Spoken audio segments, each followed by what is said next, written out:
I'll happily call this meeting to order. Calling the meeting to order. This is the Housing Advisory May meeting, technically the quote regular May meeting rescheduled for time. Welcome all. Again, I see 17 or 18 members of the HAC as panelists and about 16 others. So welcome all. Since we don't have them, I'm going to dispense with the review of the minutes. And I don't frankly, although this is a regular meeting, I think we're all very interested in focusing on the present circumstances and the COVID response. So I expect to spend the vast preponderance of the time on that. So without further ado there, everyone able to hear? If you can't, wave, bang your head, I don't know. Okay, good. Let's see. All right. I think we should just jump in. And John and I really haven't had much of an opportunity to discuss this ahead of time as to how to sort of manage this. But I think it's probably best if John, if you could give an overview sort of where the city sits in terms of numbers and what you've heard and seen on the city side, sort of a 30,000 feet overview. And then we can sort of move into proposals, plans, et cetera, if that makes sense to folks. Okay. Well, I think I'm gonna hand it over to Aaron Attack, the grants coordinator.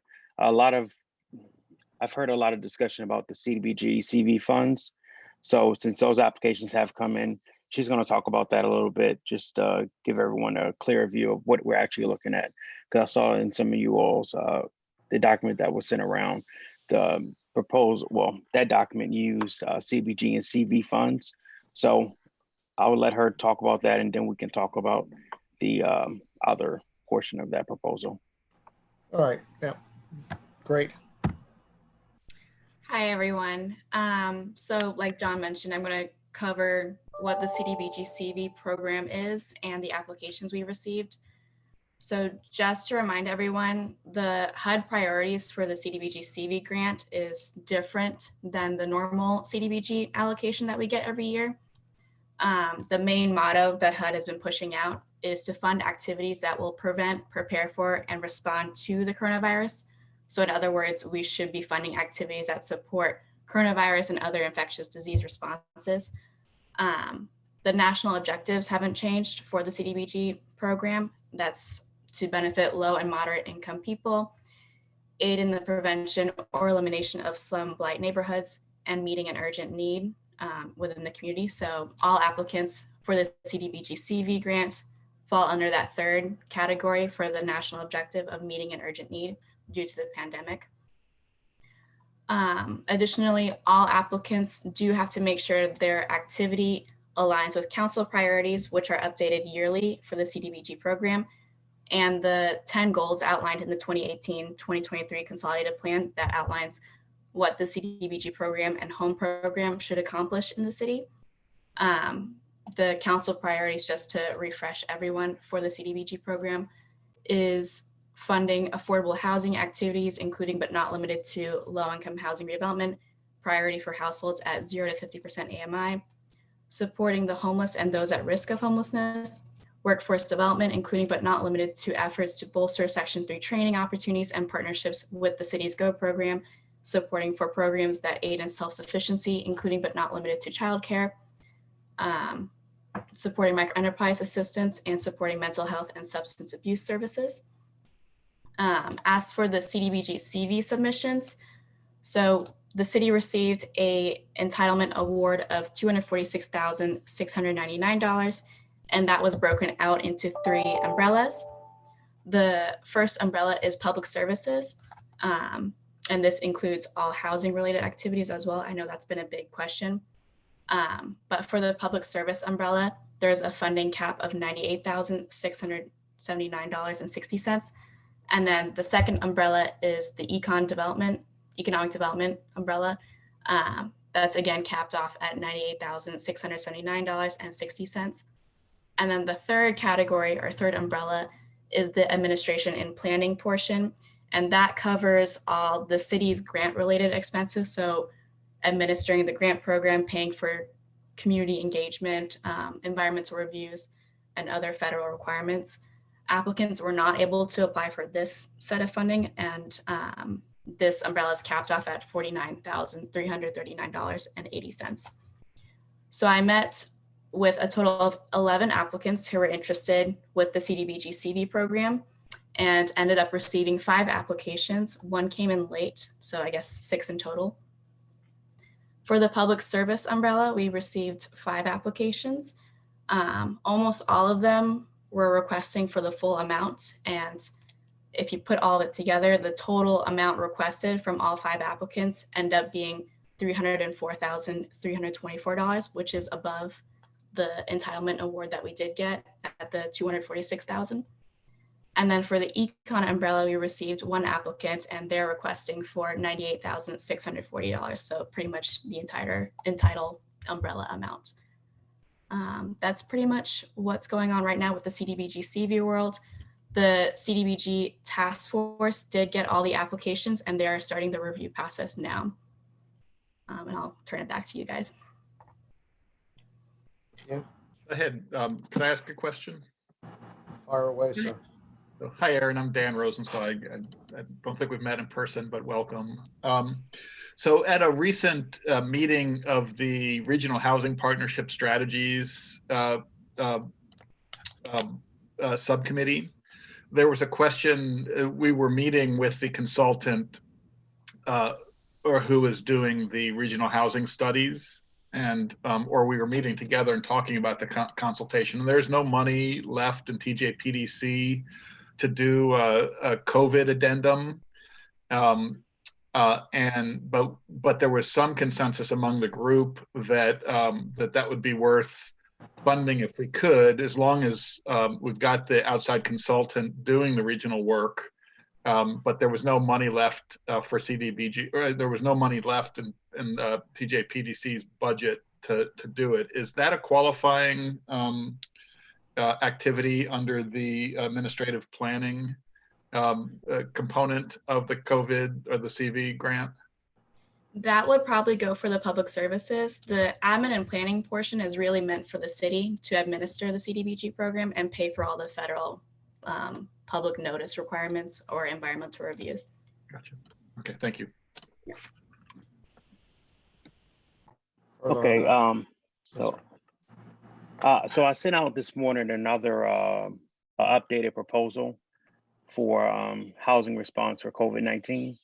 And in that updated one, I added 1 column, was the reentry program. So I want to give you all opportunity to ask me any questions, like since you all have had it, I guess, for a week for the other programs and only a day for the reentry. But the reentry is the exact same as some of the other programs. It's just a dedicated fund for reentry instead of it being in one of the other columns. Right. Yeah, so just to sort of refresh on the chart, and I think it's probably best to sort of have an integrated conversation about about the proposal sections here in conjunction with the response. But you're giving a number of 1.15 million for available CAF. That's that includes what, the 800 and some odd thousand that we had on pause for a July-ish request, and then the balance is what, reserves coming out of SISRAP? What's the remainder of that? So there's a total of $1.37 million in the CAF at this moment. It's right, there's plus the reserves. Gotcha. Yes, we have the 670 from what we got back from Virginia Supportive Housing. Right. And then there was an added 700,000 from the year-end allocation from City Council. All right, that's simpler than I thought it was. That's $1.37 million. The proposals that I have are calling for 1.15 million, which will leave that remainder balance that you see at the under there is like a reserve of 235 maybe. I don't have it directly in front of me, but I can. Gotcha. All right, thanks. So, so to an extent, we've got a charge from City Council, which was to provide some sort of feedback on housing programs in response. We've also got something of a wider request on the coordination of efforts, private, public, and in between in the response. So I was hoping to try to integrate that into a conversation. I'm not really sure the best way to eat this elephant other than one bite at a time. But I think that's sort of where we're at.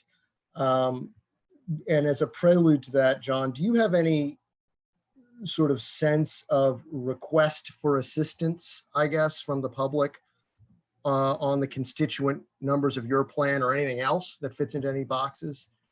Well, so I spoke with Holly Lee in the econ department, and she works a lot with the reentry program through the Home to Hope to Home, that Right. program. So she is working directly with reentry, so she knows the individuals that are coming back in the community. So I got some information from her about that program. But then I've also have had some communication with like landlords who are owning some affordable units, and they're having, I think one landlord reached out, I think he has 12 units and only 2 occupants actually paid rent last month. So he was reaching out after he received the proposal that I sent around, wondering if the program was up yet and whether his organization could apply for it because they're actively looking. I've spoken with Dan, and he, this was before I even sent out any proposals. He was talking about doing a mortgage forbearance program as well. And I was in the process of writing what one would look like from the city side. So we bounced ideas from around each other. And I've also spoken with Anthony about the homeless population and how we could do something there, and what he was currently doing with the hotels and motel stays and the organizations he was working with on that side.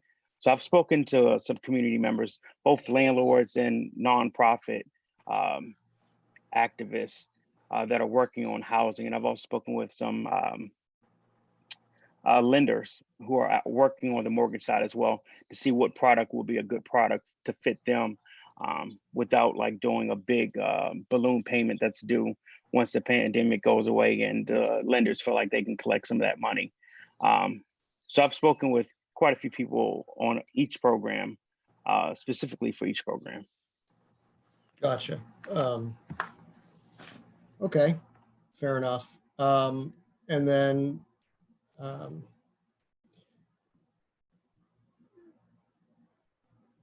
I guess the other sort of general question I have is parsing the buckets of money and how you divided it up.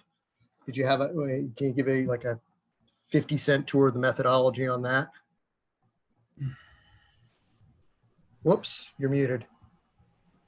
You'd be muted. I think Sunshine, did you have your hand up?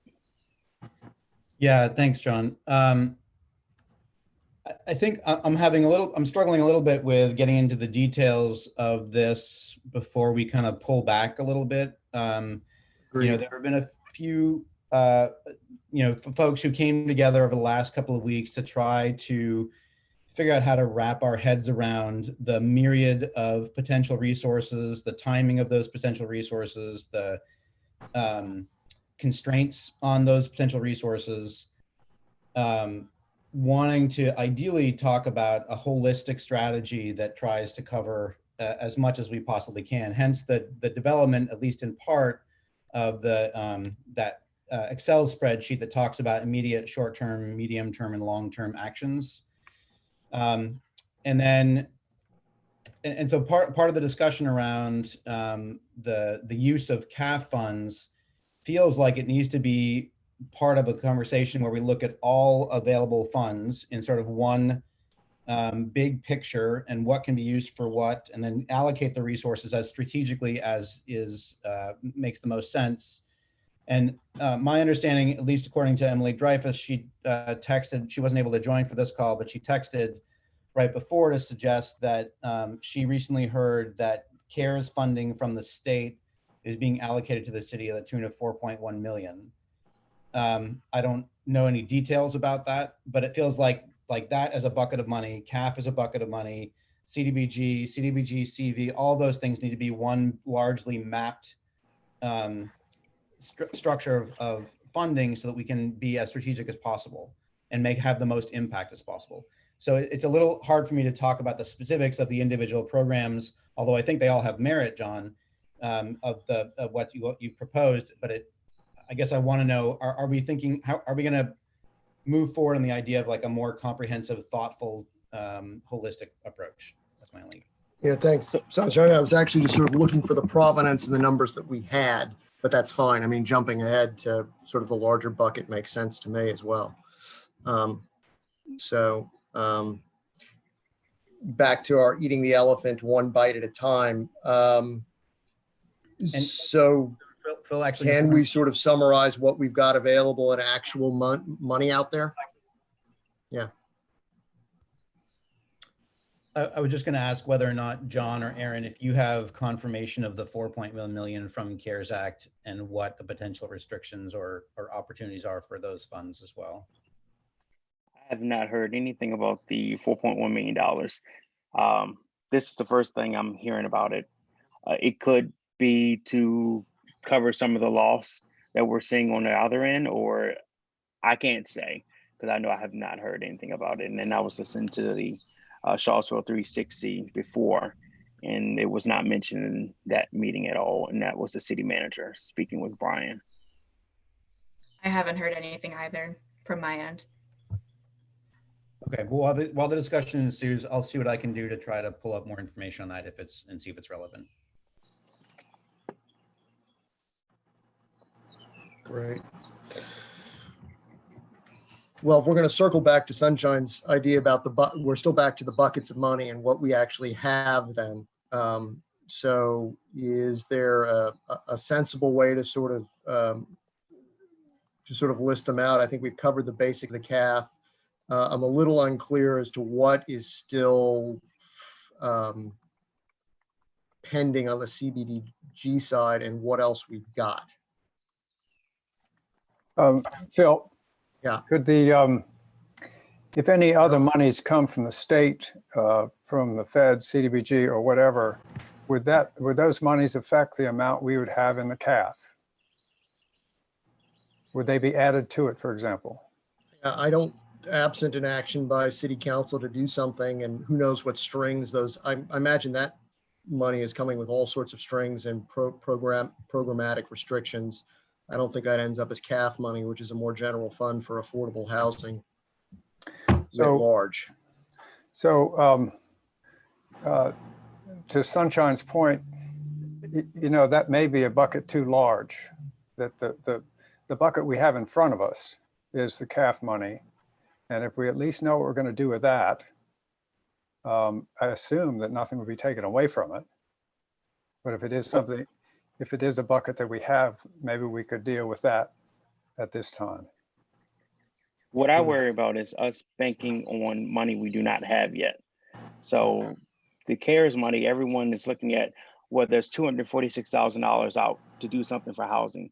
No, there's only $98,000 out to do something with public service. And public service isn't just housing. So how can we guarantee that money will go to housing? How it's on an equal playing field as the health, childcare, individuals who are essential employees who have kids who can't go to school, they need childcare. So what if an applicant applied to provide free childcare to essential workers? Then that could qualify. So we can't bank on all of this money going to housing. So if we have money there, we need to try to do something. And how much longer can we wait? I mean, we're already 3 months in. How much longer are you all willing to wait? And there's some interest from city council to see some of this money because they're hearing it as well. So just right. So well, I think I was just stepping on sunshine, but I was about to ask him anyway. This coordinated response document that has been circulating, which has the city programs in it, does it make sense to look at this, as you say, pulled back, take the money we have, although I don't still think I have a clear answer as to what the money that's actually available is, and sort of figure out the need from the, the need in deployment from there? But do we need an overview of the sort of chopping it up into emergency crash action, short, medium, and long? And do we allocate funds proportionately there, knowing, as as John says, we can't count on money, but we can't count on it not showing up either. So, but I'm not sure what sort of the next step is to address this comprehensively, other than to start looking at immediate actions, what we can need to deploy on that, short term, what we can deploy on that, and then the coordination effort. But I'm trying to get a sense, does it make sense to talk about the coordination effort first? Does it make sense to start talking about money allocation first, before we get into specific programs? And I'm opening that up because I'm not really sure how to proceed in the most organized fashion here. Do we in fact have 1.15 million? We have 1.3 1.3? and change. And that is CAF money alone, or is that CAF plus Correct. something else? Correct. So, the question I think that John was alluding to earlier was, do we assign all of the funds now, or do we parcel them? I mean, and what I mean by do we, I mean the city collectively. And do we say, well, if we're anticipating the possibility of future funding for X, Y, or Z, do we hedge against that showing up or not? And is one question. Maybe as a way to structure the conversation, because this is I think a decent place for us to jump into the conversation. Maybe if Sunshine could share his screen, if he's got the updated document that is the comprehensive plan. My recollection is that, with the exception of the reentry assistance program, because that's new, that that recommendation had all three of the other programs in it as key components. And so that may, by panning the lens out a little bit more, by elevating to a slightly higher level, we may be able to back into something like an incremental funding strategy, or ultimately the funding strategy might be just as John proposed, utilize all of the CAF or almost all of the CAF to fund these programs. So Sunshine, can you sort of explain where this came from and walk us through it a little bit? Is that okay with everybody if Sunshine does that? Yeah, sort of what I was striving for. So can everyone see my screen at the moment? Yep. Yes. Yes. Okay. So this document began out of an advocacy coordination conversation, and it's based on a document, a nationally focused document on homelessness specifically, that came out a couple of weeks ago that seemed like it had a solid framework for conceiving of how to address things moving forward. We expanded the overall document to include not just homelessness, but to include unhoused people, low-income renters. This should say, sorry, let me make this a little bigger so you can see it. Low-income home buyers and homeowners, and then other related key activities. And we ended up, based on their template, and this is a jointly developed document amongst multiple entities and advocates, breaking it out into immediate actions, short-term actions, so 0 to 3 months immediate actions, short-term actions 3 to 6 months, medium-term 6 to 12, and long-term 1 to 2 years. And that seemed to us to have a solid framework for how to begin to triage expending of money. And to address John's point earlier, we actually, you're absolutely right, John. We don't want to wait on the issuance of spending money. We want to get funds deployed as is the most strategic. And the reason that I have my screen blown up right now to focus on immediate and short-term actions is because that's the frame that we're currently in. We're not beyond 6 months yet. If you look in general under action priorities, under immediate actions, and we're probably, depending on how you slice it, we're probably somewhere on the threshold between immediate and short-term actions. So action priorities under immediate actions, route people to appropriate options based on need, focus on housing the homeless and keeping vulnerable people housed. As we move into short-term actions, action priorities include support vulnerable low-income people across the housing continuum, shore up existing initiatives, and begin to invest in future activity. And it was, as I mentioned, this is a jointly developed set of priorities. And the question is, in my mind, is as we look at our resources, which we absolutely want to deploy in the short term, while we can't lose sight of the medium and long term ultimately. And so, for the moment, let's set aside the 4.1 million CARES Act as a possible source of funds, because that's still an unknown. None of us have any details. So let's set that aside. If we just focus on CAF, CDBG, and CDBG CV dollars, this is where we ought to be, we think, focusing our intention and interest. But I do want to add that the CDBG money has already been allocated. So the only money that is available through CDBG is the CDBG CV, and that will be $98,000. And $98,000 is some change. The city council at its last meeting allocated the CDBG, regular CDBG money. Thanks, John. Can you clarify what what was allocated for under the CDBG dollars? Aaron, can you take care of that? In broad strokes, doesn't have to be in detail. We did have, so we funded the priority neighborhood, which is Ridge Street, for the upcoming year. And then there was under public services, Thomas Jefferson Area Coalition for the Homelessness. They got the funding amount for the full funding request that they had in their application. Under housing services, we had AHIP who received their funding request to the full amount they requested. And then for economic development projects, we had one applicant get their funding, and that was the Community Investment Collaborative. Under home funds, we had 2 applicants get funding. That was Habitat for Humanity and AHIP again. And this is Anthony from TJAC, by the way.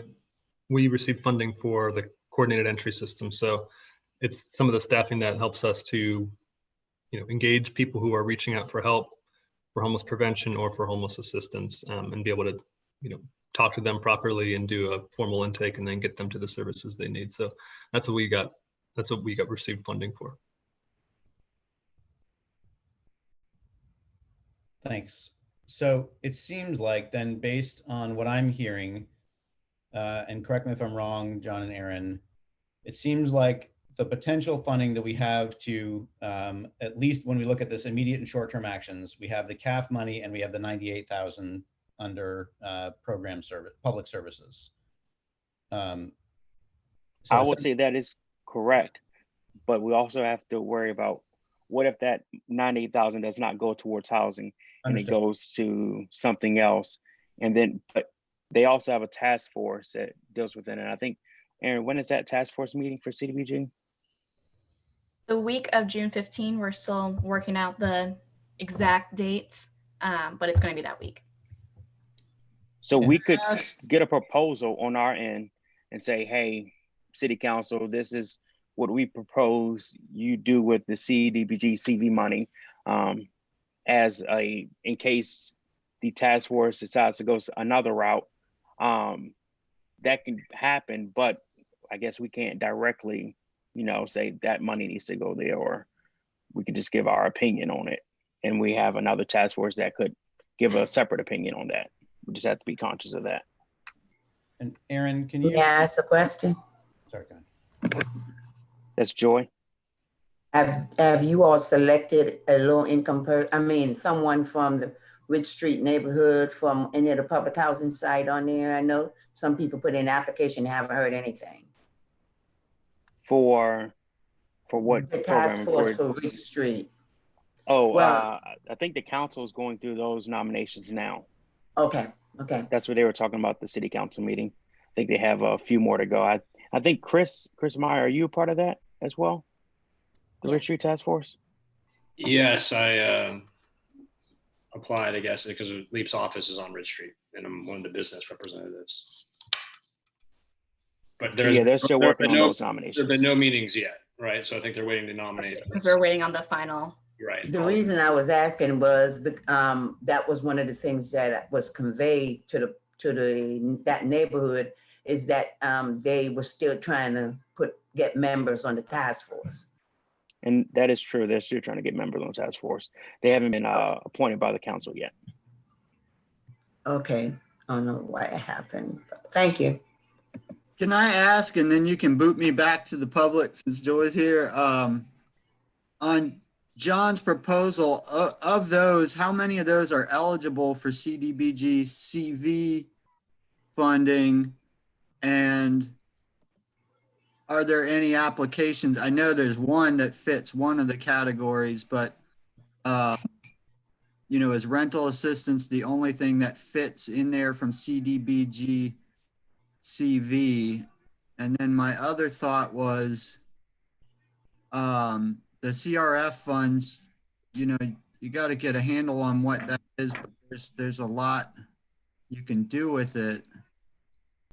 And can we just convince whoever to pump that CRF fund from the state right into the CAF, or most of it, and then allocate, instead of just draining the CAF right this second, allocate, you know, 3 to 6 months worth of funding for these various programs.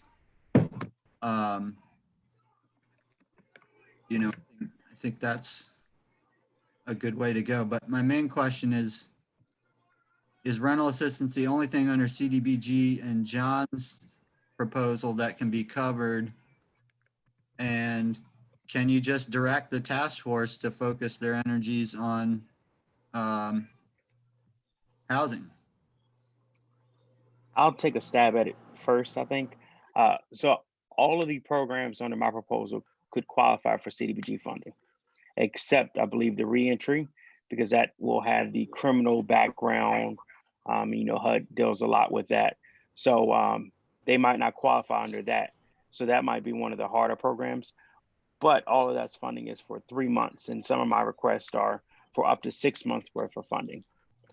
Plus the funding amount is only $98,000. So it's not going to go very far. I think CRHA, they received the grant, and that was for 3 months assistance, but that was for far more than $98,000. So we could not have given you the assistance that grant gave CRHA to give relief to their residents in public housing. So I think that's all something that we need to take in mind, that yes, we can say that funding should go there, but we have to also put some other funding there. It's just what funding are you proposing to do? Lanny. Aaron, do you want to add to that? Yeah, I'll just say that we're not able to prioritize one activity over the other. We do have a wide range of goals for that reason. So do keep that in mind, that this funding is specific for medical response. So any activity that comes through, we do have to take them into consideration. Aaron, can I ask a quick question? You said there were 5 applicants for the 98,000 for the public services. How many of those applications were housing focused rather than, say, childcare or something else? 3 of them. So 3 of the 5 were housing, and the other 2 were other services. Correct. Thank you. So I'll just take a moment, and then I'll shut up. The question I still have, I guess, is, you know, again, I want to acknowledge that what John put together, I think all of those programs have merit, and none of us, I doubt, will see any problem with any one of those. I think the question for me remains, if let's be a little bit more conservative and just say we have the CAF dollars for the moment, and that's what we are going to be working with. how do we go through a process of prioritizing where to spend that money? And are those 4 programs that John is listing, are those the 4 places we want to strategically insert dollars?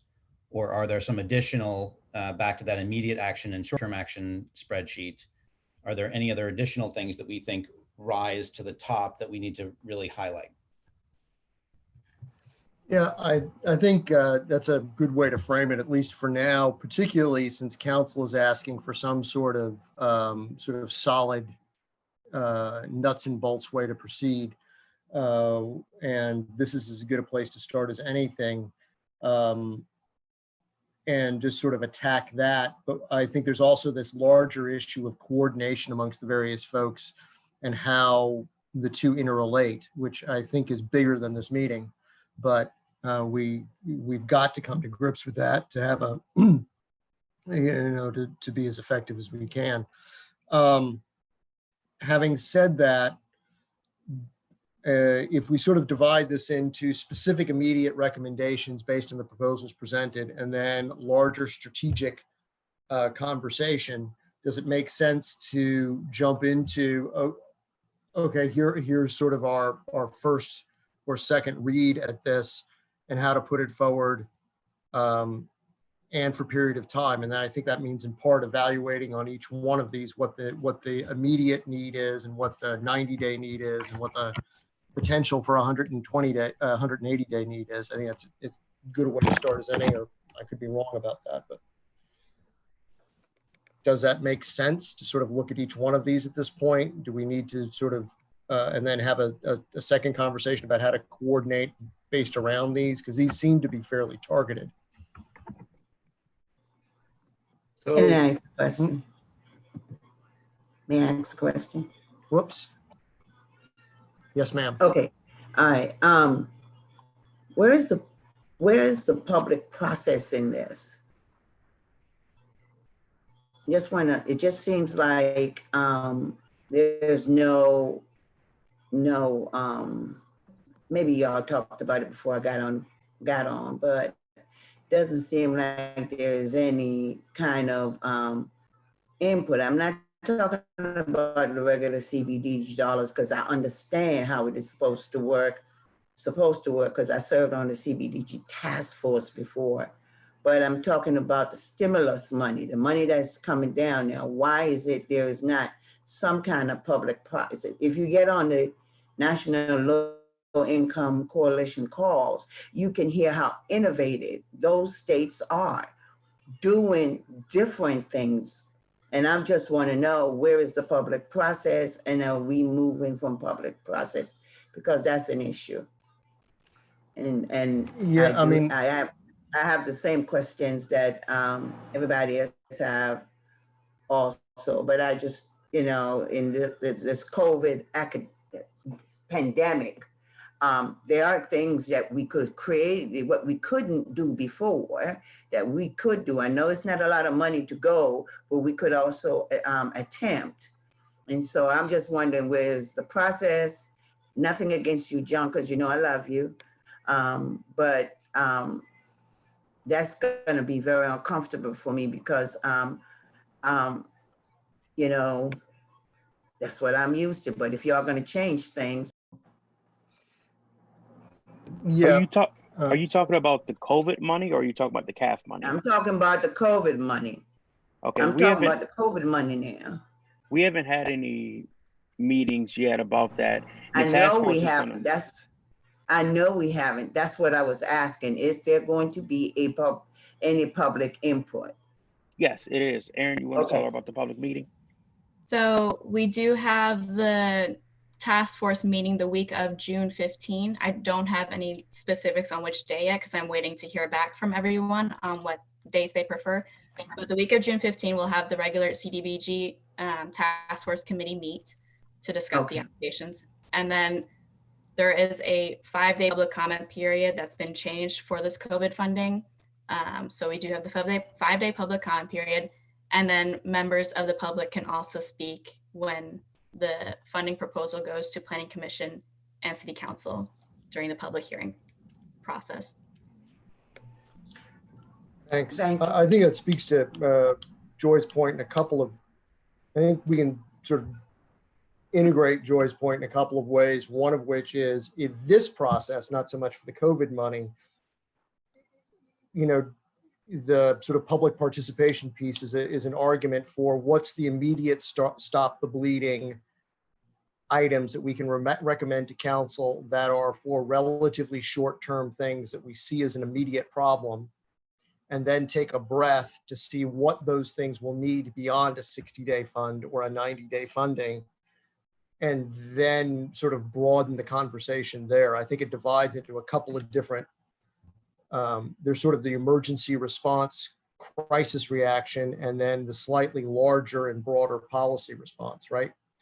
And I think for the emergency response one, it's difficult to have as full a process as you'd like publicly, because you're just trying to stop the immediate bleeding.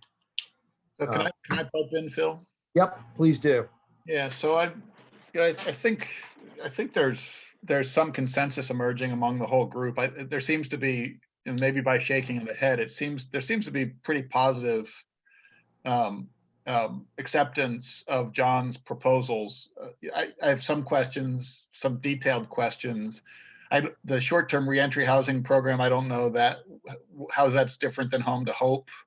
And the mortgage assistance program, I have some specific questions, but leaving the details aside, this is kind of going back to Sunshine's point, and I think the point you were trying to make is, I'm wondering if one of the ideas, I did participate in generating at an earlier iteration of that plan, and one of the things that compelled me that this was a good idea was the idea that the scenario where we house all of our homeless brothers and sisters for a short period of time, and then when the emergency money runs out, they're right back on the street. And that seems to me like a sort of a dereliction of our responsibility as housers. And so some of the best practices when this list was being generated from across the country, one of the ones that sort of caught my attention was a situation where a homeless organization housed people temporarily by renting hotel rooms, and then gradually decided, hey, let's buy that hotel. And so and then let's renovate the hotel. So they needed capital funds to do that. And so, I'm in general, I'm supportive of John's across the spectrum proposal here. I think it's sort of a question of tactics. My preference would be to hold on as long as possible to capital funds, so that we see what happens with some of the funds, like future COVID CV funds, which can only be used for short-term relief. Because otherwise, I'm a little worried about us blowing all of our powder when other opportunities come that are able to keep people housed on a slightly longer term. So I'm wondering if there's a both and scenario here, and maybe this is what you were proposing, Phil, is that we could recommend more short-term, sort of a pilot short-term launch of these programs, potentially with some refinement, potentially as is, but that we look to hold off as much capital funding as possible until such time as we need it to keep these things going, because there's a demonstrable need and the crisis continues. Yeah, that was sort of what I was framing. And I thought in sort of a practical matter, in terms of getting advice to council, that it might make sense to look at what John has proposed, go through each one, see where the numbers are and the timing is, and sort of refine whatever recommendation we have on that. And once we've done that, and that conversation may inform sort of the larger strategic response as we go. Yeah, we could take it that way and start from the granular and work up, or we can start, as Sunshine suggested, from looking at the plan and sort of work down to see what are some of the other, and I can't say that the plan itself it's had a lot of participation, but not much public vetting, and I don't think that our staff housing experts have weighed in on it either. I'd love to hear their perspective, but it'd be nice to see what are the tools that we have available in the toolbox and the things that that we feel like we're going to need, not just right now, but 4 months from now, 5 months from now, maybe a year from now, and then sort of work backward from there. I don't think there's any reason why we can't assume that the proposals that John has put forward won't be part of it. They seem really common sense. They're pretty well thought out. They're based.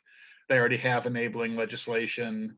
So I think we should probably assume that that these are that we can refine these or advance them as is. But maybe we should. I guess my idea, my sense is that we should maybe start from a slightly higher altitude. But I could be like, that's just my way of looking at it. Well, I guess I would love to start from a higher altitude, and I think we may have 2 planes in flight here. Number one is we have these 4 items. What are their direct applicability today and now? What can council do with the funding we have today and now that is designed to meet the immediate need, right? And simultaneously, we start looking at the larger conceptual things and how they fit in. And I don't think there's a neat way to do that. I don't think that there's a convenient or unmessy way of having that conversation. But I think it's important that we get back to council with understanding that every dollar we spend out of the CAF is a CIP type dollar that we may not get back, and that it may or may not be supplanting a COVID specific dollar later, that we be very sort of targeted about what we think is the immediate funding need for each one of them. And then while we're having a conversation about how the larger things fit in, I think they're 2 parallel tracks, but we got to move on both of them, or we're not going to make progress either way. Phil, do you mind if I jump in? Jump in. So I think so to maybe move forward on your suggestion and also hit upon Dan's, suggestion for big picture. I think the homeless portion in particular is a good example of why we have to be conscious of some long-term goal, because the only way a short-term rental assistance program is going to work for homeless populations with the economy the way we expect it to be over the next, there's just so much unknown, right? That we, TJAC, and many other communities of care across the country, we are planning out for the next 2 years, expecting to need to support people almost in total with rental assistance, because we don't feel that it's a likely outcome that most of those people will be able to gain gainful employment in that time frame. So we are planning for that. If they do, that's great. We can always use that funding to help other folks out. But so that's one thing where it's like the short term. And I know when we spoke before, John, I first of all just appreciate that this is a part of the plan, because it absolutely has to be. Homeless folks are some of the most vulnerable, especially now, and it's a community health issue for everybody, that everybody has their own safe place to go right now. But it was just hard to know how much, how far out should we plan for. And I think now we really understand that we need to be planning for this for the next year or 2 years. And so in light of that, 6 months is great, but I'm not confident people are going to have gainful employment in 6 months to support themselves in housing. And so I think we need to plan for that. And I think to be able to do that, the ideal solution would be to purchase something. And of course, that's longer term, and we need to have the capital prepared to be able to do that. But short of something like that, where we purchase a hotel, let's say, people have the short-term needs met because they can stay in the rooms, then they can transition into permanent housing. That's the ideal. But outside of that, really, I think what we need is something similar to the CS wrap. We just need to grow that, where we have the opportunity for people to continue in rental assistance long term. I think cutting it at 6 months personally would not be meeting what we need. And I know that there's language in there, John, that you said that could be re-upped, but I don't know what the clarity is with, do we expect money to come in so that we can re-up folks after 6 months? I feel like it might be something better to frame it maybe similar to the CS wrap program would be my suggestion. And I think that in particular is an example of why it's important to be able to be mindful of the long-term and short-term plan, because I do think if we only do 6 months, it's going to be a problem. But Anthony, Yeah, where would the money come from to make it a more open-ended program? I mean, what was that? Where would the money come to make it a more open-ended program? These proposals in totality more or less exhaust the funding that we have available right now. Yeah, you're right. So I mean, it's a good question. The needs for the homeless population right now are, because of COVID, are extremely large. We are paying about $70,000 per month just to house high-risk folks in hotels right now. It's not sustainable, and yet no one has tested positive in the homeless population. And I think it's largely due to the fact that we are properly supporting people who need to be supported. So the costs are just large, and I don't have a solution for how to make them less, other than investing big now and purchasing something so that long term we don't have such high costs. I will say that I think we should keep in mind CDBG for next round, and I'm not sure, Aaron, when that comes up, but CDBG monies both in the county and in the city can be used for purchasing and renovating structures, and can also be used for tenant-based rental assistance. So I know, and I'm not talking about the CV CDBG, but just the regular CDBG allocation. If we do use CAF to kind of get us through the next 6 months in terms of rental assistance, I don't know if something from CDBG could come into play to provide longer term rental assistance, but that's an option, I suppose. And there's also home money available for tenant-based rental assistance. Home money can be used for that as well. That's right. Yeah. So before we go there are on, options, but we don't have any of those options on our table right now. Yeah, Anthony, you chopped up a little bit. What's your monthly whack on this housing and hotels? I missed the number. So we have 30 high risk folks, from CDC's guidelines. They're complicated health issues or over 65. Right. So there's 30 people. We're paying $70,000 per month for staffing. We have security staffing and the hotel rent payments. So. Can I ask a question? And I just want to say, Anthony, part of what I'm learning, because I've trying due to the fact that I did have a family member who died of COVID, trying to understand and learn more about it. People can test. Just remember now, people can test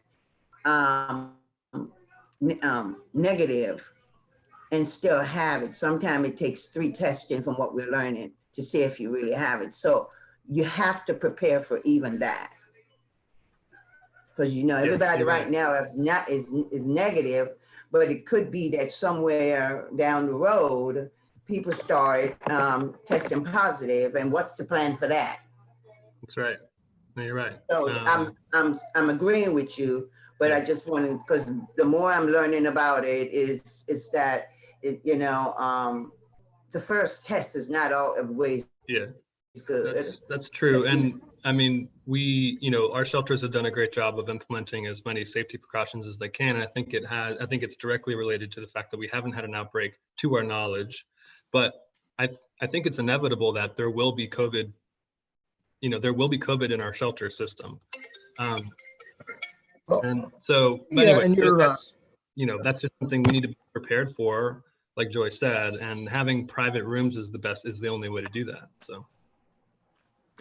John and Aaron, could I ask a question? And this may be too speculative for y'all to answer, but is in the trailing regulations that follow emergency appropriations by nature of stimulus, so CARES Act or future CARES Act, is there any danger that if we have a program that's up and running with city funding, that will then become an ineligible activity for future stimulus type money?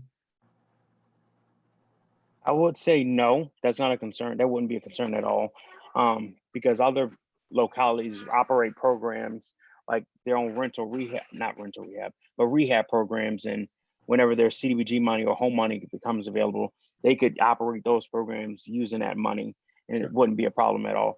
And actually, it's a lot easier when the organization itself, the city, the locality, is actually operating these programs, because you have less of the going out to apply. You don't have to apply for a program you're operating yourself. So if we funded these programs and operate them, we wouldn't have to compete against any nonprofit from getting their funding. We can allocate it because that's a direct program that the city council backed as part of their mission to solve some solution, some problem, which could be homelessness or lack of childcare, affordable childcare, those initiatives. If there were those initiatives. It sounds like that's yet another reason for us to stand these things up pronto at some level. That way we're much more efficient as a community in pulling in and utilizing future funding that likely will come, although you never can completely bet on Washington, but all indications are that the current Republican Senate is posturing a little bit to get some of what they want, but that there will be a larger stimulus that hits the streets sometime at the end of August. But so I guess I would think we'd want to move on and say, look, we're gonna support these programs and then maybe tweak them a little bit, but we want to put them within the context of a bigger plan. So I guess my thought would be let's fund them, but let's fund them in the short term with some extensions. Let's backstop some of the future funding with CAF money, but not allocate it. In other words, if we get to August or September and there's no money coming in from outside sources that can be utilized to sustain these things, and there's still a demonstrable need, let's then unlock that money. But let's also hold back some money in case Anthony gets to a place where there's an opportunity to buy a hotel, and we can solve a major problem long term in a more cost efficient way. I like that idea, Dan. Is that I mean, how would that work, John? Is that possible to do? Well, let me You're muted, John. Let me sort of jump in with just a suggestion there that, and I don't know if the logistics of this makes sense, but we say we have X dollars in the CAF right now. Here are what we think the immediate needs are for these four. And we recommend to council that this is the whys and wherefores for each one for the immediate needs, and have a specific revisit and a specific, as Dan put it, backstop for additional funds that can be dropped in if something else doesn't happen. And we're sort of, I mean, it's hedging in both directions. And I don't know if there's an elegant way to do that, but I think council's looking for some concrete recommendations on what do we need to do in the next 60 days right now. And if we can provide some guidance to that and to what we think we ought to be doing in the next 60 days to be ready for the next 90. I'll just add in one more thing that I do appreciate the ability to use the short-term rental assistance on hotels, because that is where we would need to support many people in the next 60 to 90 days. So I do appreciate that flexibility. So, real But quick, John, do you feel somewhat comfortable that this 1.155 million would support these programs for 6 months or so? No, not all the programs can get supported for 6 months. I have some of them being supported for 3 months, and I think the homeless rental assistance, and I believe the homeowner were the only ones that were proposed for 6 months. I believe the other two were proposed for 3 months. Gotcha. And I think if we're going to hotel, right, we're pushing at that 3 months, I believe, for the homeless. I don't think we're going to get 6 months. The 6 months for the homeless was hoping that maybe we did a month or two in hotels and then moved them over to actual units where their price per month will be a little bit lower than a hotel, and you won't have the cost of security and some of the other add-ons by getting them into a regular unit. And we are, doing our best with that now. We always have been, but just, knowing what I know about the housing market right now and COVID, it's slow going. So we are doing our best with that though, and we would absolutely move everybody. We're moving everybody as quickly as we can to housing, and that rental assistance would obviously help with that too. But I just, yeah, anyways, wanted to put out there that flexibility is helpful. And so along with that, I was also ensuring that the goal was to not have the restriction of having the individuals have to find a place in Charlottesville. So we will remove that restriction that we have on CISRAP. So that would kind of sort of open it up a little bit more, because you'll have Albemarle and some of the other localities around that you could also find a unit in. Because if the goal is getting them housed, that should be the goal, and not getting them housed in Charlottesville as the only way of getting them housed. That is helpful. Yeah, thank you. Just a quick thing. We're talking about 30 people here. University of Virginia has a lot more than 30 units open right now because the students are gone. Could they help us here? Well, I have not reached out to UVA, but I have reached out to some landlords that have student housing, and they were interested in the program, but it all depends on what the university did, of course. But they were open to getting the units filled with non-students. And you know, we've also been pursuing that from multiple angles, TJAC, and we were basically told that they weren't going to use student housing like dorms or housing that UVA owns for this purpose.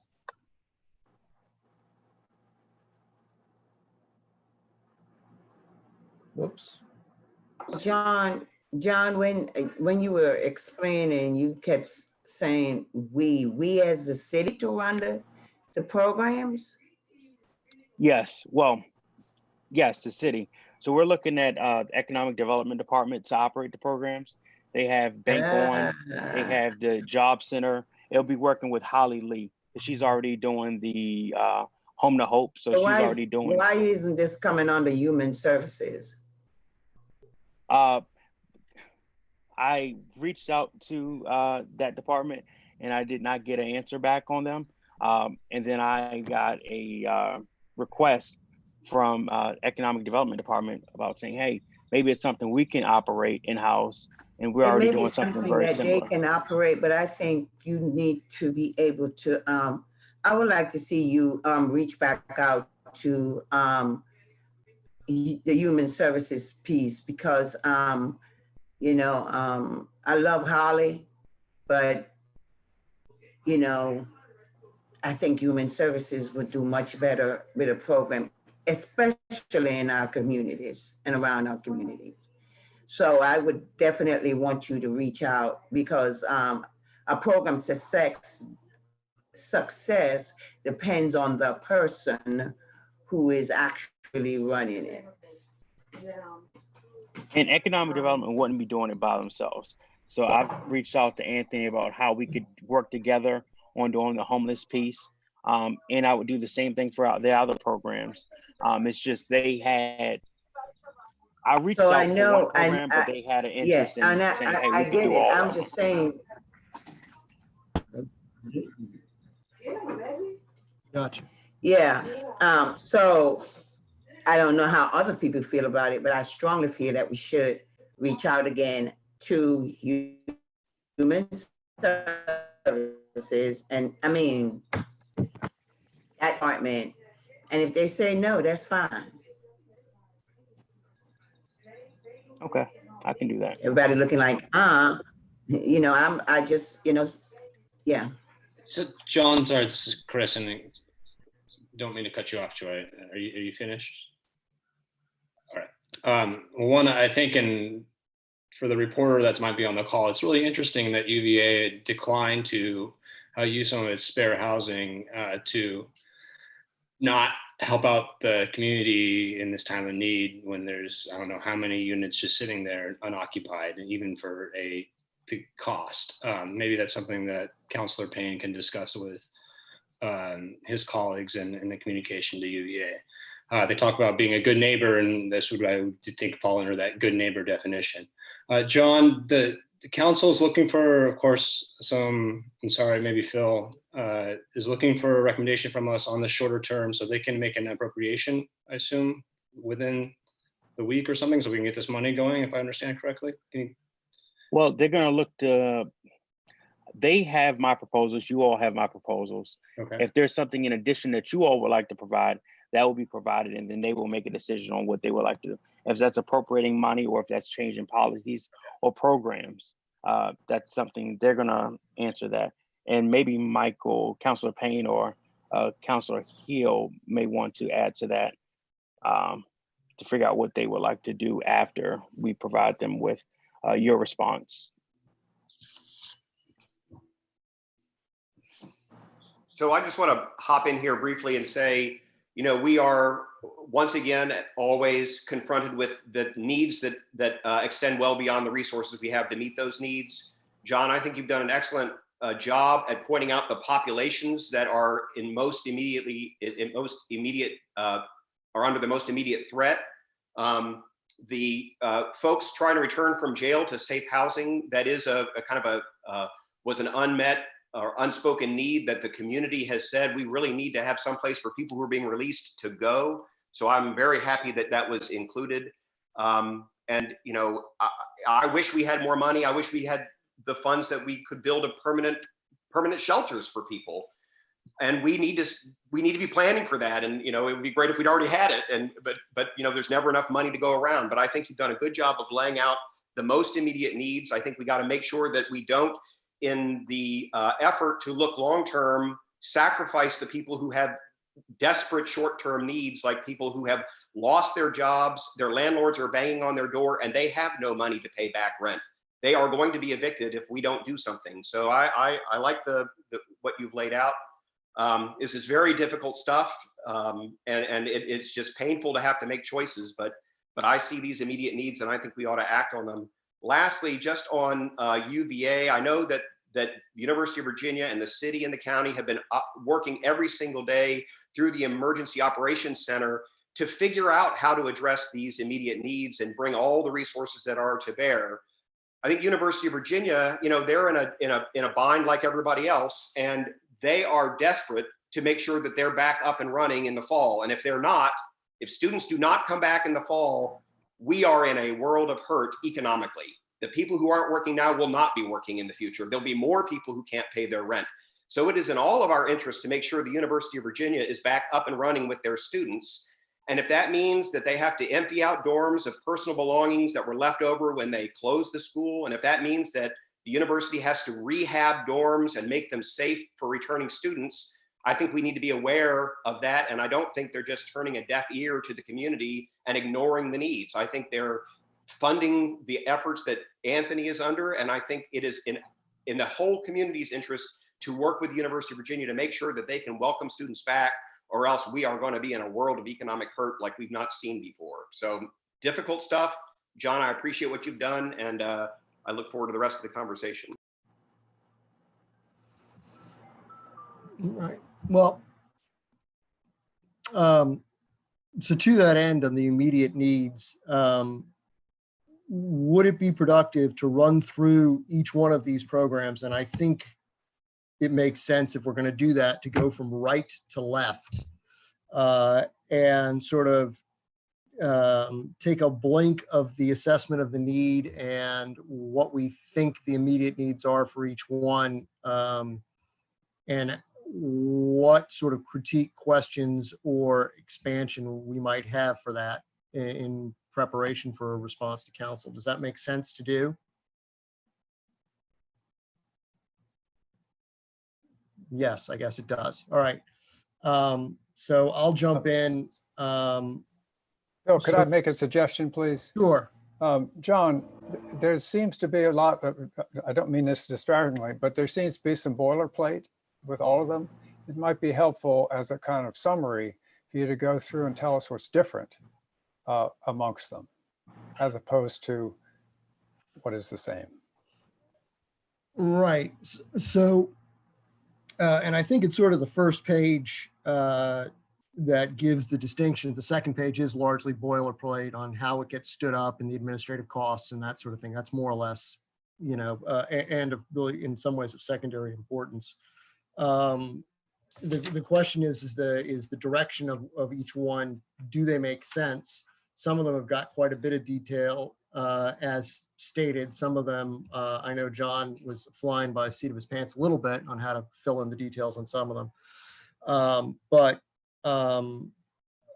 Yeah, I think that the sort of who administers is more or less identical. The who it benefits, I think, is self-explanatory. And then there's the repayment pieces and the details there. But in terms of the general target, that's, I think, where the distinctions are, and are we pointing to the right need? And I think, to Anthony's earlier point, the homeless piece and how the short to medium to long term really is the most tightly focused, because some of these have sunsets on them, right? Because the mortgage program has a sunset on it, really, in that we get through the worst of this, and then we recover on, and then the mortgage side, the mortgage assistance resides. The landlord assistance, that resolves itself over time with some degree of assistance or not. But the farther we get to the left side of that page, those are the ones that we really have to build in sort of the second level thinking more so. So that's why I thought if we started moving from right to left, we get from sort of straightforward to stickier in some respects. And so the question I've got on the mortgage one is this addressing a need? And to what extent do we need the immediate supplement to the programs already in place, right? And this is sort of to John for your thinking on this. So roughly 75% of the mortgages out there are sort of subject to the CARES Act forbearance rules up to 12 months right now. So the question is, if we can avail our, and I don't even know how that breaks out in the city.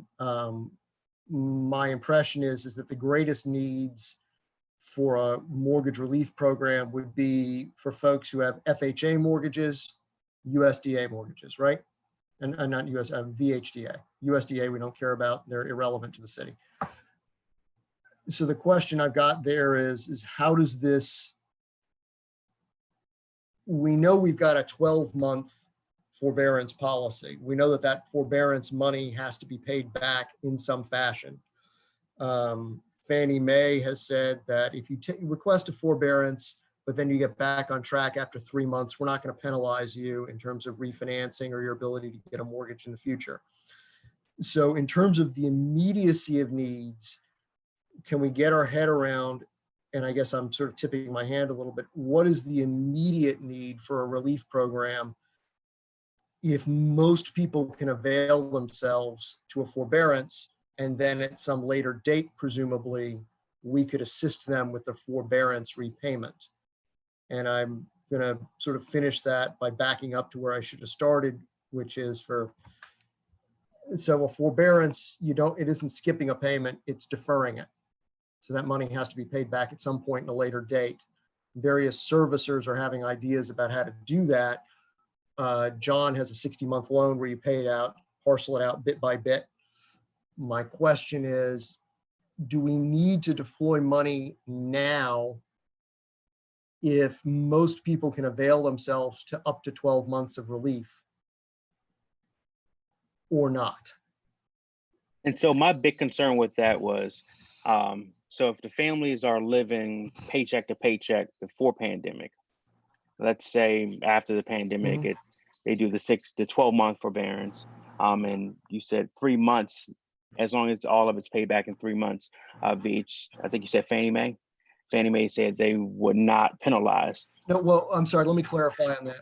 What I'm saying is that if you've gone into forbearance and then you get back to making regular scheduled payments, Fannie Mae is not going to punish you if you're going to go buy another house. It's not like they're going to treat it like a delinquent mortgage. In other words, you only have to get back on your feet for 3 months of payments. Okay, crisis has passed. I am now able to meet my obligation. And then they sort of forgive the negative impact of not having paid. Okay, but then the back payments is what I'm saying. So are they pushing those payments to the end of the mortgage, or are they saying, okay, we'll set up a payment plan for those after you get back on track? Because what I would hate So some of the lenders I talked to said they were having balloon payments was one option, and then spreading out the payments over a year, which would still be relatively high payments for someone that was already living on the brink.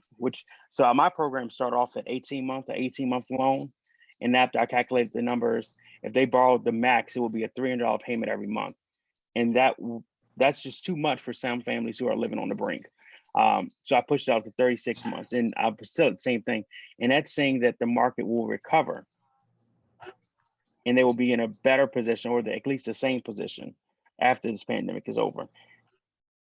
So I agree with that's where my concern was. As originator, Phil, can I jump in?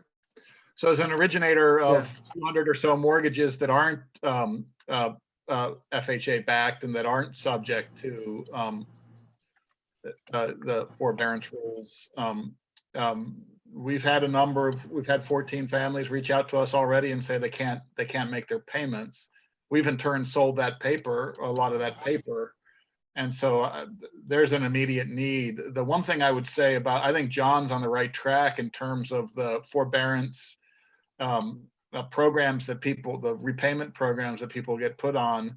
I haven't heard anything proposed in the industry that's something that a low-income home buyer can afford. So at the very minimum, you want to push off repayment 5 years. I would actually say, I don't think this is in the large sum of things. $363,000 is not that big of a chunk of cash for this if that's its whole exposure. That I think that we'll have a lot more success in keeping family on their feet if automatically that note is just placed at the end of their mortgage term. So in some cases that may be 25 years out, in some cases maybe 5 years out, in some cases it may be 3 years out, but presumably at the end of that mortgage term, they just continue to pay the payments that they're paying right now that they can afford to pay. So I see it as potentially a ticking time. Right. And if we only extend it 5 years, I would say extend it to the end of the mortgage term.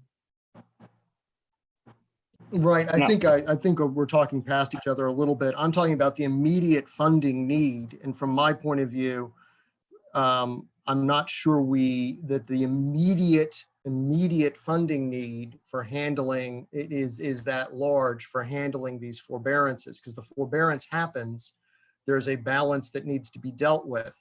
We don't need to, the homeowner doesn't need to start to deal with that for 12 months, for up to 12 months. So if that's the case, what I'm saying is for the purposes of funding it, do we need to allocate a large chunk of money today but just acknowledge that we need to reserve a certain amount of money to assist with those forbearance repayments 6 months or a year from now? And maybe the program is you deferred 7 months of payments, great, we'll make good on them or some portion of them immediately to the servicer, and then we'll give you the note. We, the city, will give you the note then, as opposed to allocating the funds for disbursement now. I'm saying that in terms of the crisis management, there's things in place to protect foreclosures, to protect the delinquency, to protect the homeowner now, but that we need a program to deal with the consequences of that, which is going to happen 6 months, a year, 18 months from now. And maybe our funding priority is one where that's a secondary issue because that's being handled. We just need to be aware that we have a deference problem, a deferral problem that's 6 months out, a year out, 18 months out. I hear you. Now you do have some, I mean, there's that 25%. I hear you, but it's not being handled across the board. It's being handled for some mortgages out there. So I think. Right, which again, resizes our number. But I only reached out. I mean, I only have the number at 25 families. So I'm not looking at a large amount of families. I'm saying there are at least 25 people in our community where a forbearance is not going to work for them. Can we agree on that? Because if we can agree on that, then I think the funding should probably stay the same. And if we push this off and say, we'll deal with it down the road, another issue will come up where there's something else that is just as important. Maybe the homeless run out of money. So then we're picking between the homeless in a program that we already said there needs to be funding there. Right. And I guess what I'm saying is that, and I'm sorry, you broke up a little bit. You've got 25 families right now. And I guess I'm saying, sure. And I think we need to commit some funds to that. But I guess my look at that is we have a certain amount of funding. Is this going to be a great need a year from now? Or do we only need to provide assistance to a certain number or a certain percentage? Or, do we punt this far, or the GSEs going to punt this far enough down the road too? Most of them are offering a 60-month repayment. I mean, it varies. I mean, they haven't figured out what the hell they're going to do. So, so I guess my caution to that is that compared to some other things in terms of immediate need, do we need to allocate every dime of this right now, or just a portion of it, making certain assumptions that we can always go back and supplement it? That's just my suggestion. Because most of it seems that there have been some aggressive steps taken in CARES and otherwise to handle this. Really, the question is of the folks in the immediate need who are not backed by GSEs. So some of those are Dan's subordinate mortgages, I guess, and smaller banks who have things, who are still doing their own forbearance programs, are just not mandated to do it. So just a thought, just my thoughts on that. So John, the funding would only be used if needed, right? We're not going to shovel $364,000 out the door if people aren't in need, or $363,000 if people don't actually need it. And you noted at the end of your proposal that funds could be shifted based on demand. I think the trouble here is that we don't know what the demand is. And so the question is, do we say up to this amount and anticipate the demand? And if it doesn't come, we can either shift the money or hold the money back. But if the demand does come, we ought to be ready to act and not have to come back to the HAC for a reallocation to save a family from losing their home because we wanted to hold some money back because we didn't know at the outset what the demand would be. So it seems to me that if the money's only to be spent if it's needed, we've already protected ourselves. And I believe that was some of the discussion that the city council had, was looking at it over a short term and saying, okay, this is what the need is now, and then coming back and saying, hey, let's put more money there, and being flexible with those accounts. So if there's a larger need on one and there's a much smaller need on another, saying, hey, let's transfer this over. Or let's say we get some CV money or get some other funding that can be used for one initiative but can't be used on another. We'll take the money from that initiative and come back, and if it is needed, they will take it there or just put it back. So it's just having the money there and up to amount. So up to overall amount would be great. Was there a note was there a sense from council that money could then be, let's say we do get another stimulus money, a stimulus tranche that can be used for rental relief or homeowner mortgage assistance relief. Could that money then be transferred back into the CAF, or is it only transferable among the short-term assistance programs? I think it could be transferred back into the CAF, but I don't think the city council in general, I don't think city councilors are banking on there being additional money. They're focusing on what we have now, because they can't bank on what's not there yet. So we're going to be looking, the CDBG money, the COVID, the first round, the announcement came out 2 or 3 weeks before the actual regulations came out. So everyone knew about the money before we even knew what the money could be used for. And then the restrictions came out, and they're still constantly updating them. I mean, Aaron's getting emails every week about some different regulations, some different things you could do with the money. So let's say one did come out in August, we might not get the regulations for it until September. That means it might not get out on the street until October or November, because you still have to go through the public engagement, city council appropriation, planning commission, and the CBG task force. So maybe the way to break this impasse is to vote to support this up to the funding levels proposed, but also recommend that if additional outside funding comes back, that money gets transferred back into the CAF. Because again, this is our capital money. This is 2 years worth of capital money because the council did not allocate any money for the additional money for the CAF for the next fiscal year. So we're talking about falling farther in a 4,000 unit, in an area with a 4,000 unit shortage, falling behind on unit construction and other initiatives that that would grow our already depleted housing stock. Given council's predilection, and it's a wise one, I think, for pushing money for emergency assistance now to keep people housed, that if we were to move to support this with up to this amount of money, but if we get replacement funding, federal or state funding, then the money goes back into the capital fund so that we can buy a hotel if that opportunity comes around. So is there any value in making it even simpler to say these divisions of funding amounts, I guess, I mean, John, I guess that was sort of your idea of the proportionate need, about which you could be absolutely right or absolutely wrong or somewhere in between, that we make it even more flexible. We say these are 4 programs that we think need to move forward. We think that the immediate need is to devote X dollars to all 4 of them to be proportioned out as the need comes in, because we know, no matter how careful or thoughtful John was about this, the likelihood that he's dead wrong about the needs for at least one of them is pretty good.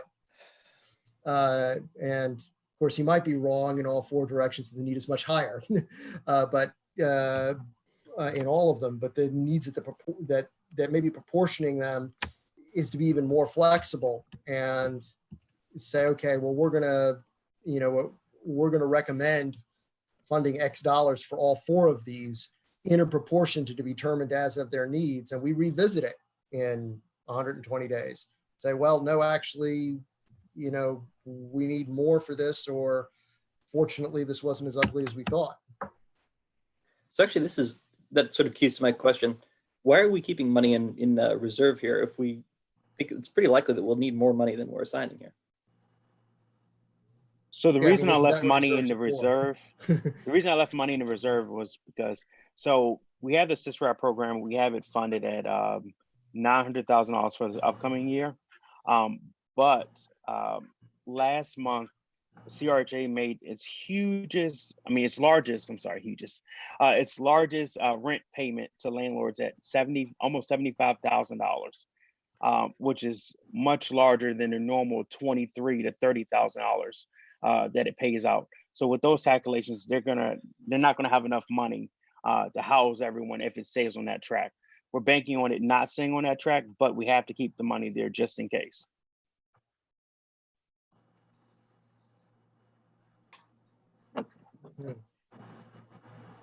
So that money is not reserved for capital funding either. No, that money is reserved in case we have 100 families that are going to be homeless if we run out of SISRAP money, which could be the case if we stay on track the way it was last month. And I picture June to be just as bad as May was when it comes to rent payments.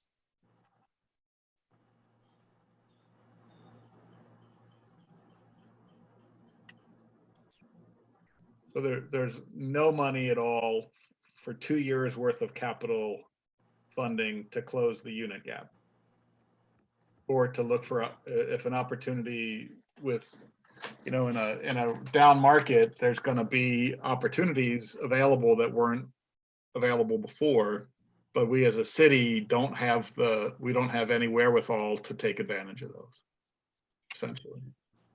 If we do get money, some CARES money additional, that could be an option of bringing cash back. Or if the overall financial issue or projection for the city's general funds are not as bad as projected. I believe there was still some money there from the non-cash funded. They're there, but there's no funding there just in case there's funding needed to close the gap everywhere else, I believe. But yes, those are options. What I'm looking at is, if we don't do anything, or we say we're going to do half of what we think the need is, and the need is probably much larger than what I'm projecting. So if we only do half of what we think the need is, or I think the need is, then we're going to lose even more units than we would have brought online. So my thing is stopping the bleeding now, and then we can look to build. But we have to stop the bleeding somehow. And I think this is the best method of stopping the bleeding.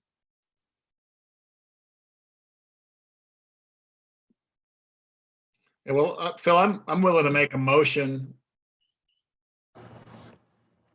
just to get discussion on the table. So I move that we recommend to council the proposal as drafted by city staff to fund these 4 programs up to the levels suggested, with the additional recommendation that should money come back in to the city from outside sources, federal, state, private, what have you, that could supplant this, that money, that whatever balance is left from this allocation goes back into the capital program, back into the CAF. Second. I second it. Okay, so let me sort of make sure we've got this presented. We fund basically as presented at the levels presented, but to do so in such a manner to preserve the ability to return this money to the CAF should other sources come down the pike to supplant the need of using the CAF funds. You got the general gist, yes. Yes. Yeah, okay. So any discussion on that? Yes, sir, Ridge. Just a note, I think it would be a good idea if we run by either the grants folks or the city manager or the city attorney's office. Usually federal money comes with a requirement that you supplement but not supplant funding that was otherwise dedicated to a project. And I just want to make sure that however we set this up does not box us in. So when I hear the word supplant, it makes me nervous just because I know what federal requirements often are with grant funding. So I definitely like the way we're headed. I just want to make sure that it's structured in a way that we can return the money to the CAF and that we don't get locked in by the federal grant requirements that you supplement but not supplant previously dedicated funds. Yeah, that's the question I asked John and Aaron before, but I thought that was the question I asked. Maybe I didn't ask it right. So the way we're looking at it is we're not going to actually fund each project at a specific level. We're going to fund the actual emergency at a certain level. And so once funding comes available, we can actually fund that program with those federal dollars, because right now we're not actually funding the program, we're just funding the response. So there's no money tied to each program is how we're looking at it. And so that will address your issue, Ridge. And I'm happy to have my motion and also include a coda that says that that the actual language of the motion can be rewritten by the city attorney to make sure that the intent is implementable. That is, that if there's another batch of COVID, and if there's another batch of COVID money that comes in that can do emergency assistance, let's say $1 million comes in, then $1 million can go back to the CAF so that we have money, we have dry powder for capital improvement projects. So if I can just chime in for 1 second, local governments are allowed to be reimbursed through Cdbg CV funds for money that they have spent on programs and projects related to COVID-19 response rates. That's what the county will be doing with the money that we have provided to TJAC. We will be applying for a reimbursement of those funds, which will go back into our housing fund for future housing projects. So there should not be an issue being able to apply to be reimbursed for whatever funds go into this program, which would then go back into the CAF. I withdraw my concern.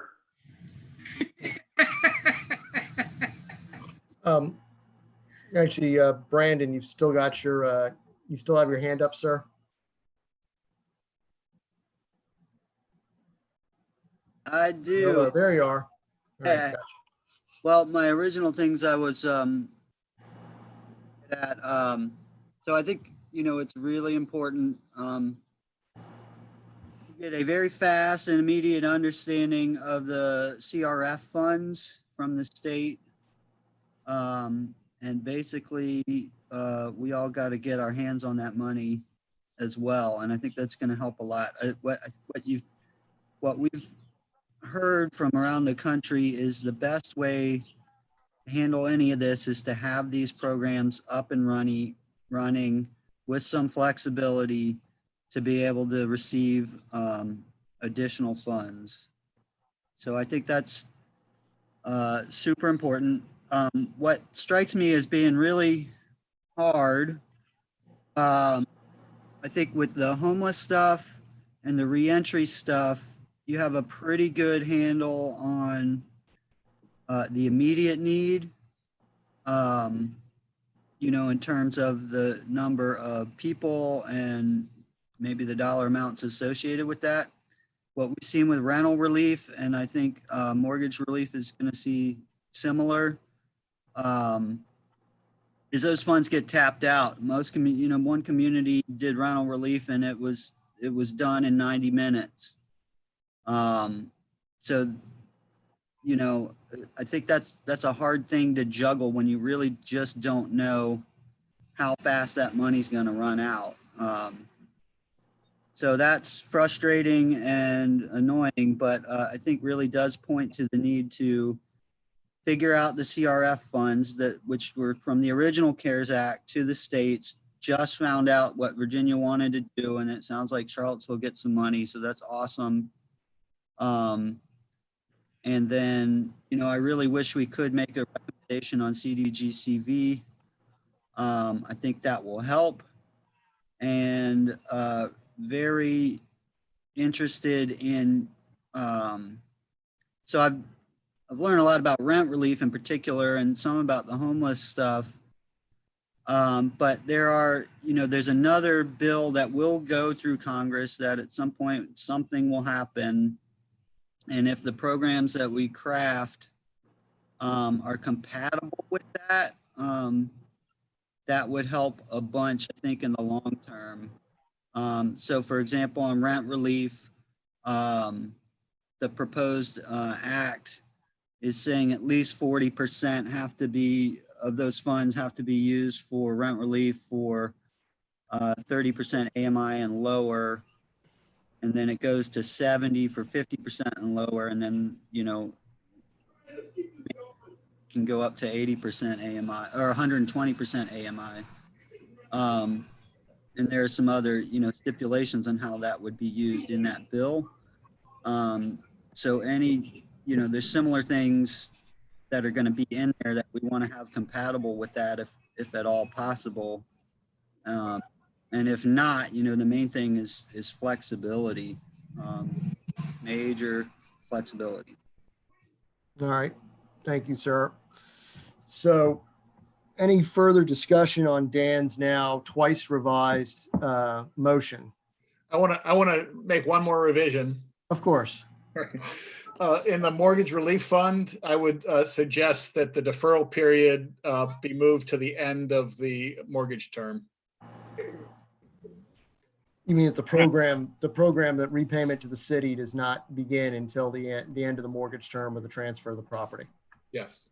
Or the refinance of the property? Yeah. I think John's got most of that in there, except that he doesn't have the deferral to otherwise at the end of the mortgage term. John, major heartburn on that?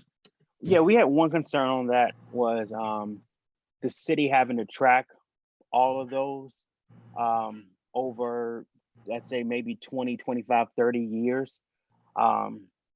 Staff turnover, of course, could be really high. So multiple people having to make sure they track that information. I think it was one of our concerns. Open to kicking it out longer, but I think when you're kicking it out to possibly 30 years or 25 years, it gets kind of hard on us to track that information. So what do you need to track it for? I mean, because can I interject on that to try to make an easier solution there? Yeah, go ahead. Which is that Piedmont Housing Alliance already tracks long-term loan forbearance or secondary loans, including pass-through money from the city, we would certainly volunteer, if easy, to be the administrator of that for no additional cost, no fee, just to ease that concern. Okay. Simple enough. All right. Is there all right, so we now have the Rosenzweig resolution version 4.0. Is there any further discussion on that at this time? Well, you got to, whoever made the second has to agree to that. Yeah, that was either. Second it. Yes, okay, that was Lisa, yes. All right, any further discussion beyond that? All in favor of said resolution? Aye. Aye. Aye. All right, anyone opposed? No movement. All right, accomplished, great. So moted B. I wanted to have a conversation, and I think so I'm going to sort of swap this up to a proposal, is that we've had a great deal of discussion about the need for coordination of this between the city and the various stakeholders and how to organize that. And we really didn't have much of an opportunity to jump into that coordinating conversation today. But I think it's an important one. And I would suggest that we either continue this meeting or agree to hold one with a single topic, which it would be essentially an emergency meeting in response to COVID to discuss that.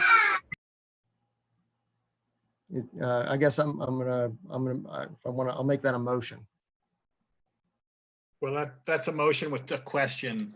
So you're talking the motion. So you said either we continue it now or we have another meeting to discuss. And when you say discuss, you're talking about the community generated document that Sunshine shared as a starting point for the next conference. Well, yes, and the larger nuts and bolts of actual coordination. Yeah.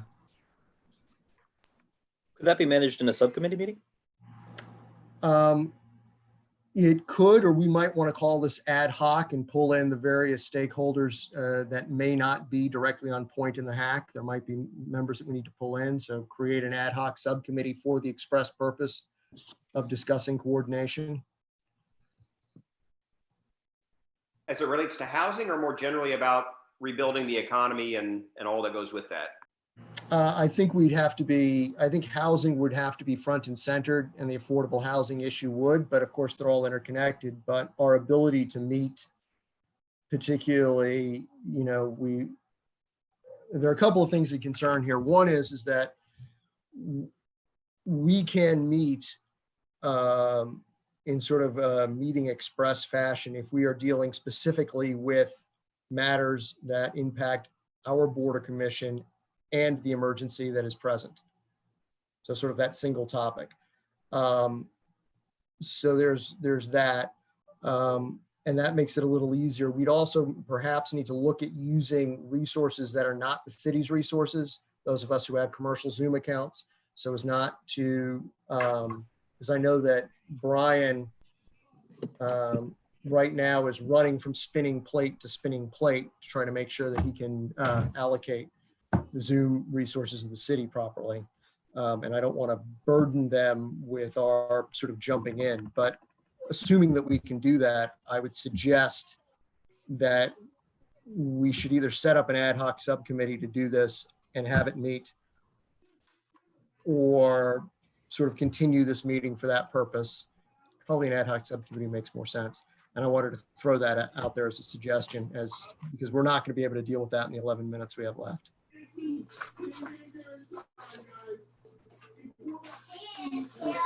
Thoughts, suggestions? Bill, this is Chris. I have a question. Was that a motion that you put on the floor? Or did you just say you can make it as a motion? All right, I can make it as a motion. I move that we I generate. just wanted to know what process you were in. Yeah, me too. Thanks. All right, let's make it a motion. I move that we develop an ad hoc subcommittee. That is a motion. Okay. Discussing emergency COVID response and its relationship to affordable housing in the city of Charlottesville, and that we use the resources we have available to meet for that purpose. Back to you, Chris.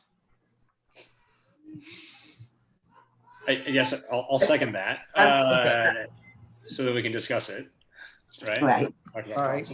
All Any right. discussion? So I'll just say, Phil, and getting to Dan's point, and I think the community generated document, that seems like a good starting place to me. Yes. And kind of reviewing that and using that as the structure and adding to it / discussing who's doing what makes the most sense to me, but maybe I don't have the broader picture, especially I guess Dan or Sunshine or others who've been working on this more. Because I guess we're coordinating. What are we also kind of discern as coordinating? I think that's right, Chris. Yeah, and I think, you know, working on it from before, I think what's helpful is that if we can kind of, you know, try to align on values, right, and then also timeframes, then we can start structuring the response to those. So I think that document sets that up. What do we care about in the community as it relates to affordable housing, you know, due to COVID, and the time frame and where those fit. And so I think it's the place to start. We've already got it started. So I mean, I think it's, you know, our role again is to advise council, and council has been really clear that they want that housing is, especially during the crisis, is still really important to them. They want a blueprint for figuring how to get through this. I think John did a really great job spelling out the first tactical moves, and not coincidentally, they were part of the short, medium, and longer term recommendations of the initial draft of this thing. So there was great alignment there, but there are other things to do as well. And I think it would be nice as the Housing Advisory Committee, with a broad array of expertise across the housing spectrum, to have this body look at it, make it better, bring sunlight, daylight to it, so that we have a public hearing, so that the public can join in and comment. And let's present that to council. That you know, that's the second thing. That the first thing we sent them is to staunch the bleeding. The next thing is knowing that we're going to be in this COVID crisis for an indeterminate period of time, and there are best practices out there. Let's go ahead and adopt as a framework for decision making these best practices, and then the decision making that happens from here on in, whether it's for additional money that come in, or policies, or the housing strategy, it can be placed within the framework of that document. And I think that's really what we're trying to do, is to provide a little bit of a framework and guidance. And what I really want is for John and Aaron to be part of that conversation, so that it's not something that comes, you know, the thing that bothered me about the last council meeting was they were talking about sort of side to side proposals going forward. And I think that's just a really terrible way to do business. It puts staff in a no-win situation. It wastes our time. It wastes council's time. I'd like to come up with a document that's a kind of consensus, where we've heard from the public, where staff and the HAC has worked together, and we can say, here's a framework for decision making as we navigate our way collectively through the crisis. Great. So I think that's a pretty good charge for this ad hoc organization that I'm proposing. Great, thanks, and I agree with that. Just a quick question. I know, and maybe someone on the council or the staff can answer this, that a bunch of money that was being allocated to agencies / nonprofits was I won't say taken away, but repurposed into a broader fund, and everyone was going to have to reapply. Would our document that we're going to, you know, again, this foundational document that we discussed, could that then go be able to be used to influence or again kind of decision making on how that, I think it's 2.1 million could be used as in relation to the housing side of it that might be used?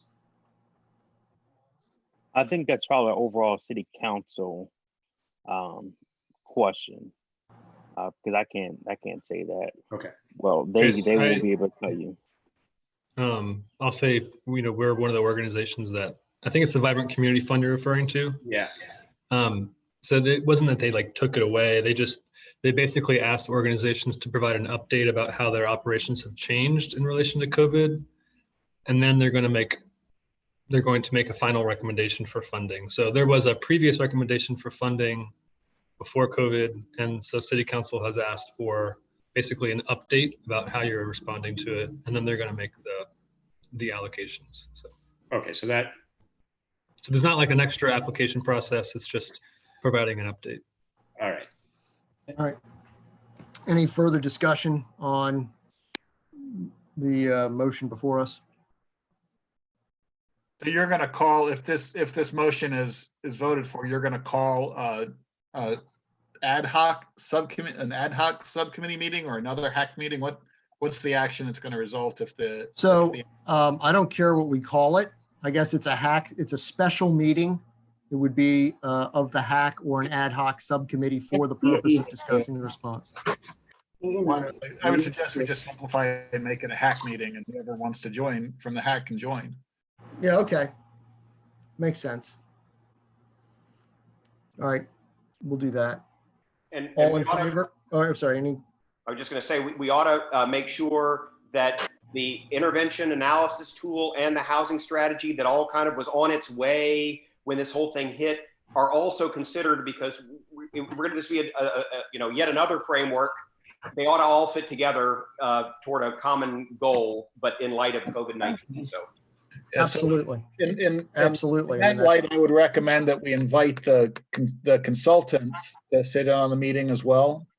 Absolutely. This is an all hands on deck thing. I'm just trying to say we're not going to be able to discuss that today. Let's call an emergency meeting to do that, do all of the above. Thank you. And all right.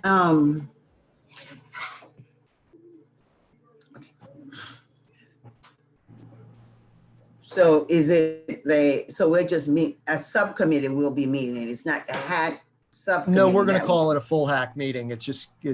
We're okay. The distinction isn't particularly important. We're going to call a HAC meeting for the purposes of discussing the coordination and the larger strategy and the tool that we didn't have time to dive into. That's the point. And so with the coordination be, I definitely would like to see human services Absolutely. be a part of our conversation, because what we're talking about is human services. Economic can be a part of it, but what we're talking about is human services. And I definitely would like to see Khaki at the table. So to be able to, so I don't know if I should interject it in this discussion or just put it on John's plate to see to make it happen. So if I'm inappropriate, I'll back out. Well, the request is certainly appropriate. I mean, that's what we'll do. I mean, I'm trying to make it as broad as possible within the rules that we're allowed to operate for calling an emergency meeting for the specific purpose of discussing COVID and housing. So we'll make it as broad as we can, but that's what we're shooting for. All right, all in favor? Aye. Excellent. Any opposed? Great. Okay. We are out of time, so I'm going to ask for public comment at this point. If there's, just to make sure we don't jump over that. If you could raise your hand, if you've got hands to raise. There you are.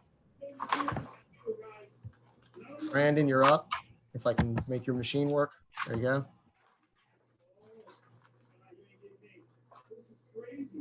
Brandon, there you are. Oh, can you hear me? I can hear you. Okay. I'm really happy about what was just discussed. All hands on deck. I kind of hope that process we might get a handle on how to eliminate competition. So, you know, the point was raised about vibrant communities. We've got Cdbg CV. This whole process of applying for these funds like that is not going to help us quickly stop the bleeding or move forward. And I just, I know we have to be fair about it, but I wonder, you know, how much the HAC can make recommendations to council for maybe tweaking some of those processes, or make recommendations like, can the HAC be a part of reviewing the vibrant communities applications? Can the HAC be a process of being involved in the Cdbg CV conversations? And then you just want to stress again, you know, the the Corona relief funds from the state that were just announced, that could be a total game changer and really, you know, lubricate the whole process in the short term. And so I really hope that more will be known about that, and the HAC again should make recommendations to council or whoever's in charge of dispersing this for how to get those. And, you know, I think that's a super big imperative. All right. Thank you, sir. Further public comment? Raise your hand if so. Well, we have plenty of other business that should be coming before this committee, but we have run the clock out. So I guess we defer most of that. Anything else we've got to sort of chat about in the next minus 60 seconds? Just want to say thanks, everybody, and thanks, John, for putting this together. Yep. Thank you, John. It's good to see all of you all. Yes, behind all the hair.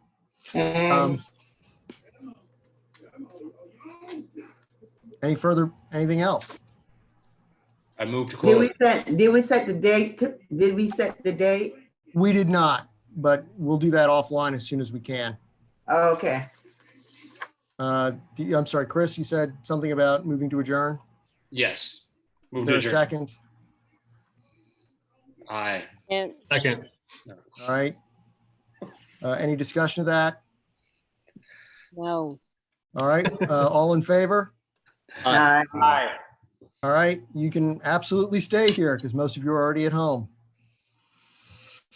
Thank you all.